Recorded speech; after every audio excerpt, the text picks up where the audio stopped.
वही रहेंगे।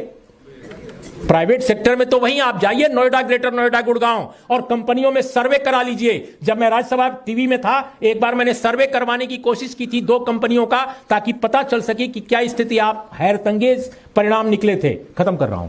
उसमें पता चला कि 99.7% लोग सिर्फ अपर कास्ट के हैं प्राइवेट सेक्टर में।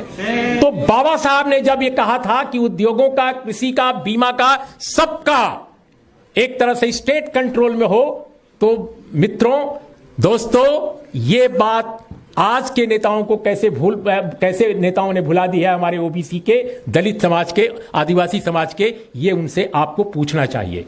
आप डॉक्टर अंबेडकर की अगर केवल पूजा करेंगे, डॉक्टर अंबेडकर का नाम लेकर आप अपने को बहुत क्रांतिकारी महसूस करेंगे, तो माफ कीजिएगा, अंबेडकर साहब की विचारधारा के साथ आप न्याय नहीं करेंगे। अंबेडकर साहब के साथ न्याय, उनकी विचारधारा के साथ न्याय तब होगा जब आप उनकी तरह तर्कशील बनिए, उनकी तरह विवेकशील बनिए, उनकी तरह सवाल उठाइए, उनकी तरह संघर्ष कीजिए। अगर समझौता परस्ती करनी है तो आप चाहे मार्क्स का नाम लें, चाहे अंबेडकर का नाम लें, अरस्तु का नाम लें, वॉल्टेयर का नाम लें, कोई फर्क नहीं पड़ेगा। और भारतीय समाज का जो स्थगन है, जो स्टेग्नेशन है, जो जिस अवरोध में फंसा हुआ है भारत का समाज, वो केवल शब्द और कर्म के गतिरोध के कारण है। हम बोलते कुछ हैं, करते कुछ हैं।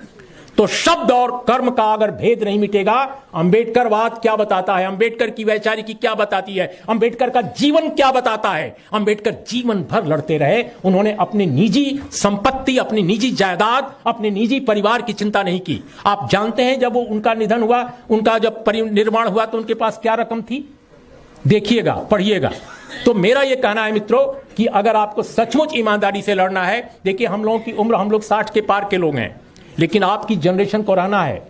हमारे देश की तमाम दलित, आदिवासी, बहुजन समाज पर यह अत्याचारों का दौर अगर यूं ही जारी रहा तो यकीन कीजिए हम लोग 1947 से भी बहुत बुरी स्थिति में पहुंच जाएंगे, उसके पहले के दौर से भी पीछे चले जाएंगे। इसलिए मैं कहता हूं ये पुष्यमित्र शुंग की वापसी हुई है।